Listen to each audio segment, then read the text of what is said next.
नमस्कार दोस्तों, आइए हम जानते हैं डेंगू बीमारी के बारे में। डेंगू क्या है, डेंगू से कैसे बचा जा सकता है तथा इसका प्राथमिक उपचार क्या है। डेंगू एक संचारी रोग होता है जो एक दूसरे से दूसरे मनुष्य में फैलता है। इसके वाहक होते हैं मच्छर, फीमेल एडिज एजिप्टी मच्छर। इसके वाहक मच्छर के नाम होते हैं ये फीमेल एडिज एजिप्टी। इस मच्छर के द्वारा ये बीमारी फैलता है। इस मच्छर को हम कैसे पहचानेंगे? ये मच्छर खासकर शाम के पहर में काटता है। इसकी खासियत यह है कि ज़मीन से अधिकतम 2 फीट ऊंचाई तक ही उड़ सकता है, यानी घुटने के नीचे ये काटेगा। इसकी पहचान ये है कि ये बहुत छोटा होता है और काला होता है, जिस पे सफ़ेद सफ़ेद धारियाँ होती हैं, बिल्कुल जेब्रा की तरह से।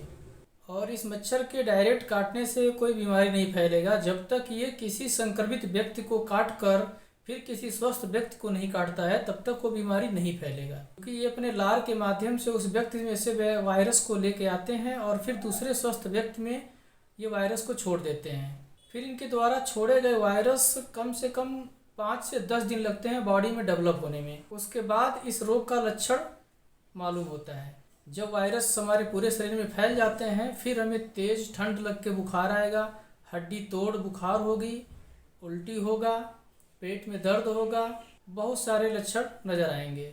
डेंगू एक वायरस जनित बीमारी होता है। ये वायरस के द्वारा फैलते हैं, ना कि ये बैक्टीरिया के द्वारा।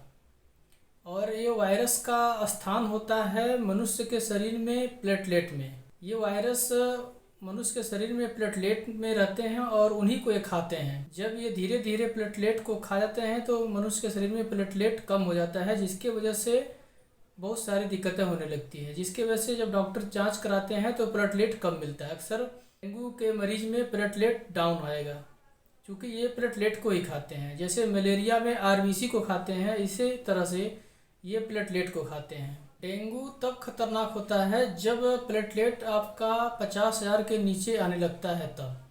चूँकि प्लेटलेट का काम होता है कि ब्लड को क्लॉट करना, यानी कहीं भी हमारा हाथ पैर कट जाता है या ब्लीडिंग होता है तो उसको क्लॉटिंग करने के लिए प्लेटलेट ही काम आता है। प्लेटलेट का काम होता है उसको क्लॉटिंग करना, यानी खून को जमा देना।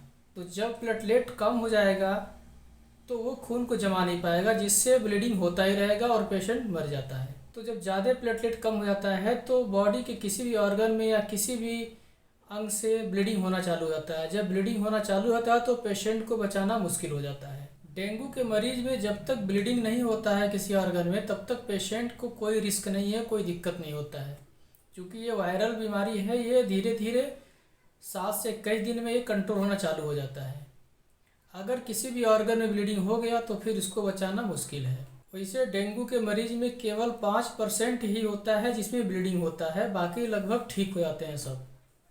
जिनका इम्यूनिटी पावर ठीक होता है वो जल्दी कवर कर लेते हैं, जिनका वीक होता है वो थोड़ा सा समय लगाते हैं। तो आइए हम जानते हैं डेंगू से बचाव के उपाय। डेंगू से बचने के लिए सबसे पहले हमें मच्छर से बचना चाहिए, यानी मच्छरदानी का उपयोग करना चाहिए। अगर अगल बगल कूड़ा करकट या गड्ढे पानी रुक रहे हैं तो उनमें कोई भी कचरा तेल डाल करके छोड़ देना चाहिए, जिससे उनके लार्वा अंडे जो देते हैं वो मर जाएंगे, ख़त्म हो जाएंगे। मच्छर का सफाया करेंगे तो हमें डेंगू से और मलेरिया से दोनों से बचा जा सकता है। आइए हम जानते हैं डेंगू के मरीज को क्या खाना चाहिए। डेंगू के मरीज को विटामिन ई, विटामिन सी युक्त भोजन करना चाहिए, सबसे फ़ायदेमंद होता है क्योंकि इम्यूनिटी पावर ये बढ़ाएगा। और पपीता देना चाहिए, पपीते का पत्ती देना चाहिए। पपीते का पत्ती का काम होता है डेंगू के वायरस को रोकना और प्लेटलेट काउंट को बढ़ाना। इसके साथ साथ नारियल का पानी देना चाहिए। ताज़े फल दे सकते हैं, दूध दे सकते हैं, डेयरी प्रोडक्ट दे सकते हैं, प्रोटीन युक्त भोजन दे सकते हैं, प्लस आयरन युक्त भोजन दे सकते हैं, जैसे सेब हो गया, अनार हो गया, ये सब दे सकते हैं। और डेंगू के मरीज को बिल्कुल बेड रेस्ट कराना चाहिए और अन्य लोगों से अलग कमरे में दूर रखना चाहिए, जिससे कि उसका इन्फेक्शन किसी और पेशेंट में ना लगे, क्योंकि वायरस बड़ा तेज़ी से फैलता है। इसलिए पेशेंट को थोड़ा दूर रखना चाहिए, बच्चों से चाहे आम आदमी से पहुंच से दूर एक कमरे में, साफ़ सुथरा कमरे में रखना चाहिए। डेंगू के मच्छर अक्सर दिन में ही काटते हैं, यानी रात होते ही वो छुप जाते हैं। इसलिए अगर कोई मरीज मोहल्ले में अपने एरिया में मिल जा रहा है तो सबसे ज़रूरी है आप मच्छर से बचें। कम से कम 2 से 3 हफ्ते तक आप भी बचें और उस मरीज को भी बचाएं।